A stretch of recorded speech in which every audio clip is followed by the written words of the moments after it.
Hi, hello. Welcome to the episode of Isaiah's Newsstand. It's your host, Isaiah Edwards. The date is March the 4th, 2024. Hopefully, this episode finds you well, in good spirits, and high hopes. As for me, I'm doing pretty good. I feel like I dodged the Monday morose feeling that I tend to have on this day. We got that lasagna. It was good. It was fun. It was it was giving Garfield in a good way. But yeah, let's see here. Food corner from last night was pretty good. I decided to have cheesesteak two ways. I had a cheesesteak on a bolillo roll, and then I had cheesesteak and eggs on a bagel, which was very yummy. I also had a side of fries and onion rings. So yeah, oh, and I added bacon on both the sandwiches. So yeah, we ate good. I was hogging it up. Let me see here. Is there really anything else to report? I guess extended food corner snack edition. I was feeling something sweet, and I got a Twix ice cream bar because I never had that before, and we had those at the job. So I gotta say, it was $2. I would like to pay like $1.50 for something like that, but hey, whatever, no biggie. It was yummy though. It was worth it. I wish it was like somehow more crunchy. It had a little bit of that like crunch that you're looking for, but not enough. You know what I mean? But overall, it was fine. I would eat again. So there you go. There's that. Let me go ahead and do my startup, and then we'll get into some real news. How about that? Do do do do do do do do do do do.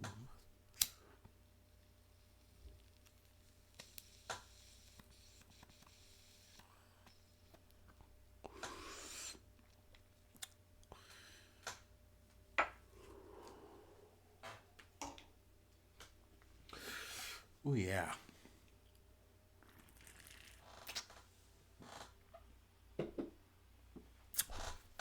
All right, let's start at the top. From the Associated Press, Haiti declares a curfew as it tries to restore order after weekend jailbreak. Explosion of violence. Haiti's government declared a state of emergency and nighttime curfew late Sunday in a bid to regain control of the streets. Excuse me.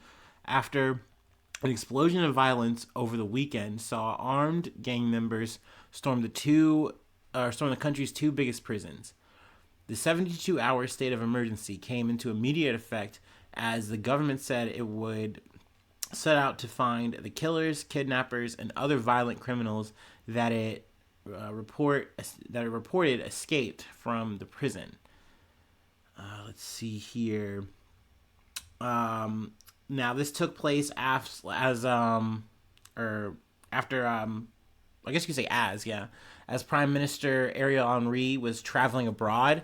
He was trying to kind of get a UN-backed scenario where, like, I guess Kenyan police force comes and potentially, like, helps out with, the roaring gang violence and things like that are going on in Haiti.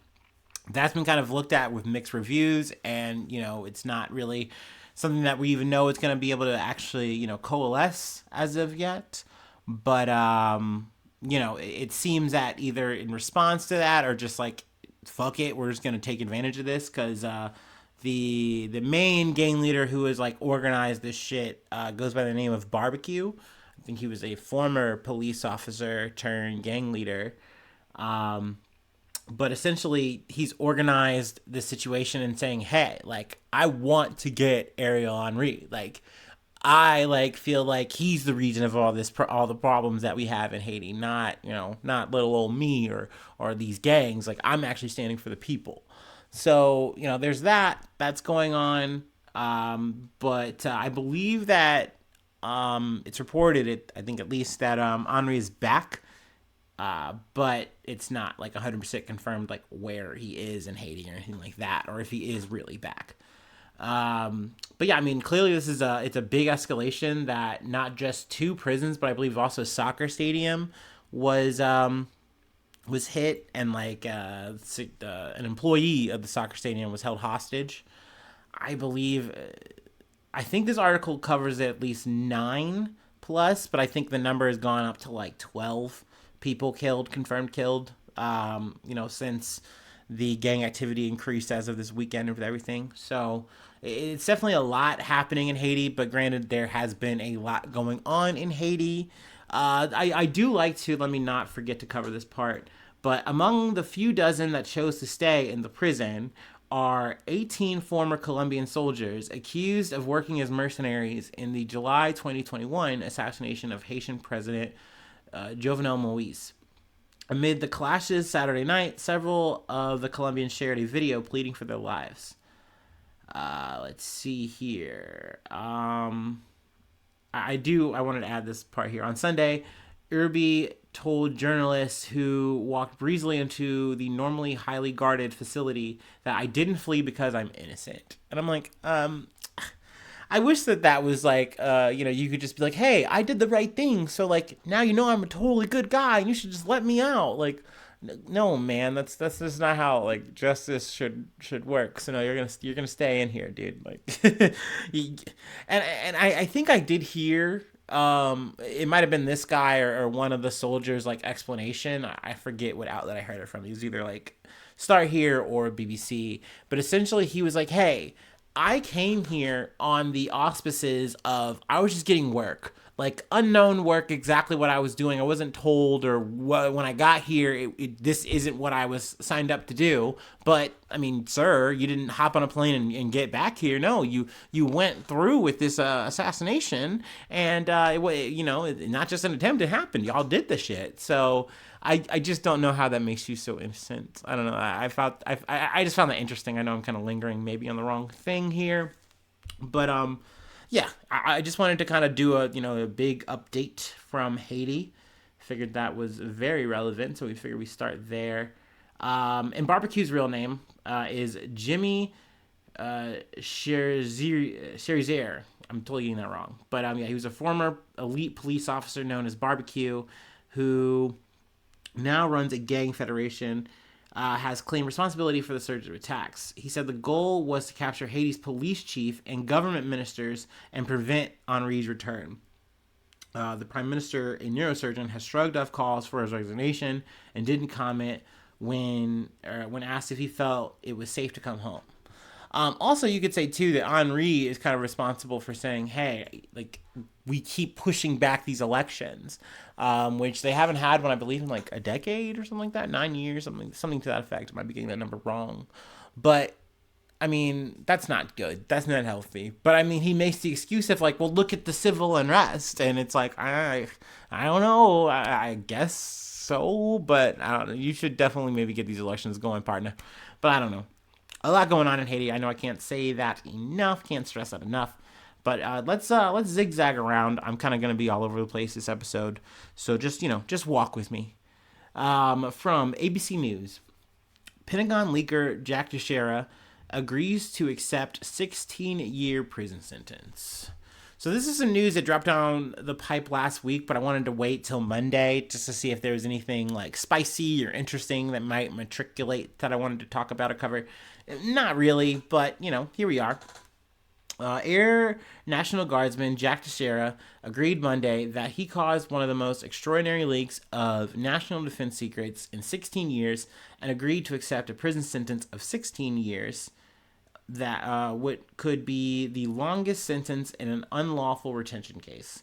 According to the signed plea agreement filed with the court, Teixeira, 22, agreed to plead guilty to all 6 counts, charging him with willful retention and transmission of national defense information. In exchange, prosecutors agreed to not charge him with the additional counts under the Espionage Act. So yeah, I do think this was in his best interest to do.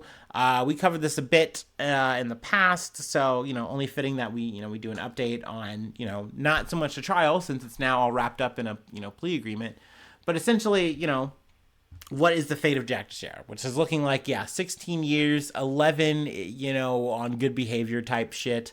So I mean I think that's fucking fitting. At the end of the day, if I was being honest, like if Teixeira had like good intentions or motives about why he was leaking this information, then I'd actually be in his fucking corner. I'm sorry, but like the fact that he did this, pumped this information to his little fucking I don't know if it was Minecraft or whatever fucking game it was, but his little Discord buddies, and he essentially just wanted to act tough and be cool. And like this is why he was doing it. This was his motivation for like taking information he had no business taking, cuz essentially he's just like tech help for I believe the fucking Air Force or whatever. Like he wasn't some high clearance motherfucker. He was just kind of there to be background support, and he took that and ran miles with it.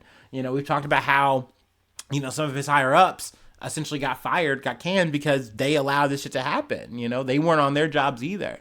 But I mean, he was doing this once again not to spread, information awareness to like make a ideological point or whatever. No, he just did this for fucking bragging rights. He wanted to flex. And my second reason for not liking this motherfucker and sending him to the Tomato Town gulag is because he's racist. Like, I literally watched this motherfucker say the N-word and start popping off at the gun range. You know what I mean? Like, this dude was very cringe in all the wrong ways. So, you know what? Maybe some prison time would be good for him. You know what I mean? Look, I'm not a big fan of the system. I'm not for throwing motherfuckers in jail for sure. But hey man, sometimes you gotta learn a lesson. I guess I don't know. Sometimes justice just gotta teach you. I don't know what to tell you, brother. But yeah, I mean, I'm happy to kind of close this out. It really hasn't been like too major from what I remember. Like it was like, yeah, some Ukrainian shit or what have you, but none of the information he leaked wasn't like, it's not like, oh, a spy was killed because of it or anything like that, or like now Russia knows some vital secret or China knows blah blah blah. Like no, it didn't seem like it wound up being that big.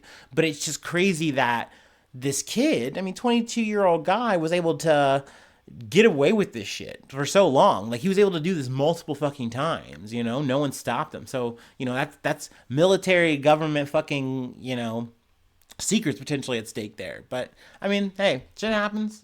Sometimes that's literally what like can break an empire. Sometimes is this motherfucker not locking this door or that door, letting this fucking goober pile, lame ass, dumbass come into the fucking institution and have a toehold here and there and thinking it's not going to do anything. And this guy fucks up everything somehow. But, hey, I mean, I guess good that he got caught, if you're into the whole national security thing, whatever.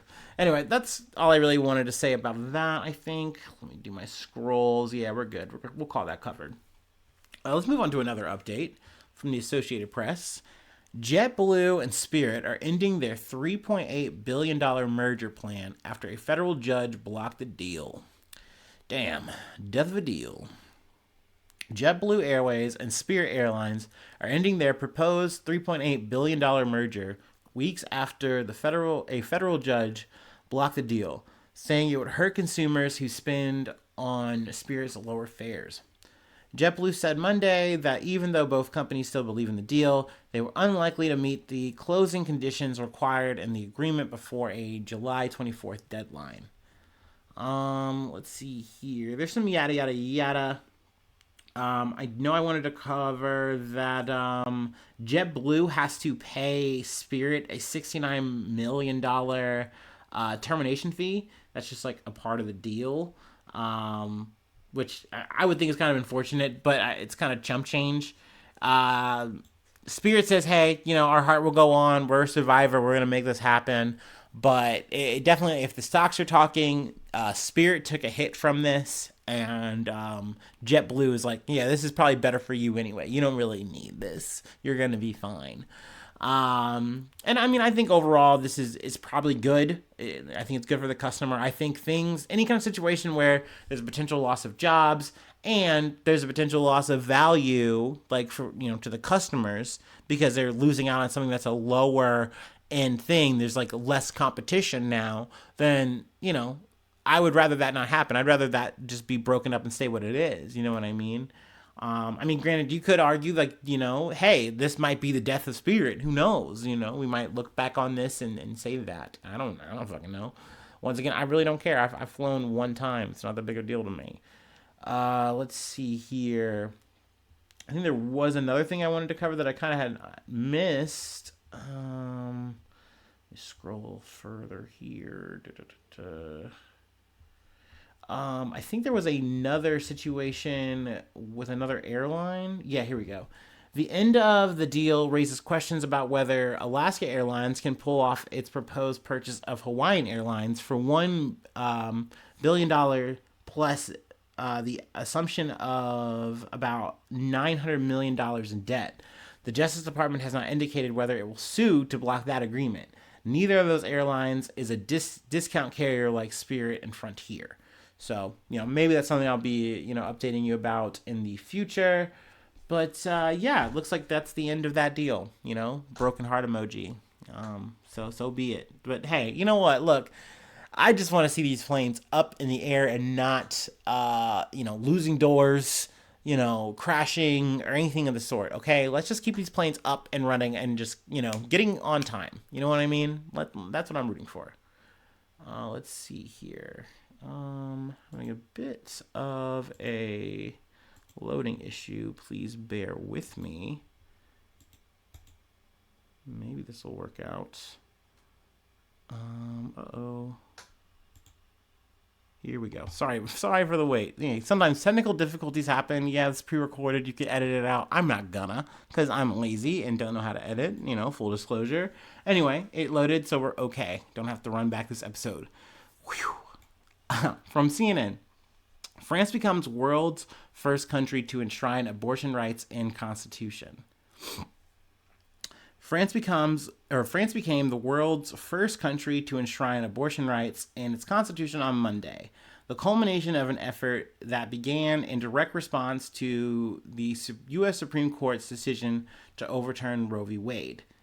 Lawmakers from both houses of the French Parliament voted 780 to 72 in favor of the measure, easily clearing the 3/5 majority needed to amend the French Constitution. So, bravo to France. I gotta say, I love to see it. Normally, I'm talking shit about French government and how I think it's stinky and lame, and I'm not a fan. But, I've also, give France's flowers when they're out there on the street. I've been talking about them farmers doing their duty, getting active. So, I'm very happy to see something like this happen in a time where, you don't know what's the fate of abortion, and then just ramifications. We literally talked about the IVF shit with Alabama. I will say a little bit of side news I'm going to just shove in here. Mifepristone is going to be coming to Walmart and I believe CVS or something to that effect. And I'm kind of riffing here a little bit, but they went through their paces, and that's going to be coming to a store near you, hopefully. So that's good. You'll love to see that. We talked about Mifepristone. Feel free to look that up, get caught up, or if you already know. But yeah, back to France. I think this is really good. I'm happy to see it. Apparently, I think in 1975, they officially made abortion a thing, legalized. France first legalized abortion in 1975 after a campaign led by then Health Minister Simone Veil? I'm just adding accents for no reason. An Auschwitz survivor who became one of the country's most famous feminist icons. While abortion is a highly divisive issue in U.S. politics that often falls along party lines, in France, it is widely supported. Love to see that. Many of the lawmakers who voted against the amendment did so not because they opposed abortion, but because they felt the measure was unnecessary, given the wide support for reproductive rights. I feel like this is kind of a cop-out that might have been kind of rippling, and essentially now, seeing a country like the U.S. actually say, no, concrete, we're going to undo this shit. It forced them to say, oh, we can't use that excuse anymore. Because you appease a Christian Catholic base when you leave the option open, and they will be a little bit more docile to a centrist, maybe more left-ish kind of ideal, what have you. But I think in this situation, you see France act right when you see what happens in the U.S., where I live. And they say, no, we actually need to fight like hell for this shit. Or we potentially could lose this to some Marie Le Pen head-ass motherfucker. You know what I mean? So I like that they got active and that Parliament was responsive to this and, made it fucking happen. I think that's cool. I mean, obviously, it's still boo the prime minister. It's still boo the president. I don't fuck with these guys. I think they're lame. I think being a centrist is really shitty. I will say though, kind of going down, a little bit of flashback. As a kid, I would have like teenager, growing up, like being a centrist to me was so cool. I thought that was like the epitome of what you wanted to be as a liberal, as a Democrat, whatever. Like you wanted to be someone who was like very middle of the road, who could reach across the aisle and make things happen. But like in practice, that's just not how it winds up being. You just wind up being a little puddle person. You don't do anything. Like you're very meek and lukewarm. Like not to get religious, but yeah, you just want to you spit those kind of people out at the end of the day. They're not doing anything. So yeah. Anyway, I'm just happy to see something like this come to pass. So yeah, hell yeah for France. I'm holding my tomatoes for now, putting them away. But yeah, we'll call that. By all means, feel free to read that. Get your skinny on that. I'm gonna take my little break, and then we will close out on some bullet news. This shit isn't that important, but I wanted to kind of cover it just to break up the election shit for the week because I feel like we're gonna be talking about it a decent amount. Yeah.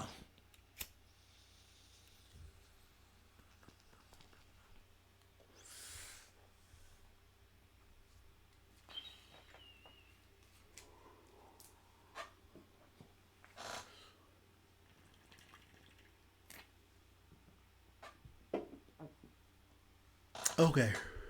So, bit of primary news. Nikki Haley got a win. I'm surprised, but then also it doesn't really matter. But yeah, from the District of Columbia, she won out 62.8% to Donald Trump's 33.3%. Ron DeSantis got 1.9. Chris Christie, his fat ass got 0.9%. Good for him. Anyway, this really does not fucking matter. This is literally like the most liberal maelstrom you could find of people, and they said, yeah, this is the kind of Republican we'd want. If anything, it's more of a glaring sign of like, yeah, no, we hate this. Like in terms of the Trump base or any kind of like middle of the road Republican, they're probably seeing the writing on the wall, like most people, that Trump is just already that dude. So there's that. And then more to that effect from the BBC. U.S. Supreme Court rules Colorado cannot ban Trump from presidential ballot. We've covered that a bit in the past. I'm not really going to say too much on it. I like the play. I understood. I listened to what people were saying, and I get how this was like kind of something that could backfire. But I do think it's important to show, like, hey, we're liberals and we're actually fighting for the things that you want. Because you see conservatives do that shit all the goddamn time. So even if this was a losing effort, I think it was cool to see Colorado do it. Kind of goes the same, though, for Maine and Illinois. I know they suspended it. It looks like Trump's going to be on the ballot. I don't think it would have mattered even if they would have kept him off the ballot, if I'm being honest. It still would be close. But, like, I think if you're just saying it off of the principle, I think that fucking matters. You know what I mean? Fuck it. It's the end. Excusez-moi. But yeah, I mean, it is what it is. There's going to be more election shit to cover. We got Super Tuesday tomorrow. I don't know if I'm going to cover that exactly tomorrow, next episode, or the following. Who knows? We'll figure it all out. We'll work it all through. But yeah, of course, many things to ponder and ruminate on, talk about to come. Anyway, if you'd like to help out, support the effort, there is a way. I do have a Patreon, patreon.com/Isaiah News. You become a newsie today. I shout you out at the top of the pod, top of the month, usually. And then plug a project if you'd like. And then let's see here. Free ways to hit me up, isaiahnews1@gmail.com. Feel free to follow me or the podcast on the socials. And then hopefully you're subscribed to the YouTube. If not, please do that. You can also follow on any of the platforms. Hit that like button. Leave a cool comment. Share it with your friends. I love when you guys talk to me about news. I think that's sweet. I think it's so swell. It makes my heart get bigger like the Grinch or something. I've been like riffing on the whole like Willy Wonka experience with my homies, and I just love that like we all know this thing. I really do think like meme news is the best news, but like that's only because it's something that's just very viral. It's usually very light, and we can all kind of gather around and just kind of shit talk about it. I always love that kind of shit. So feel free to do that with me if you have the time. And yeah, hopefully I see you soon for some more good news. I love ya. Bye bye. Mwah.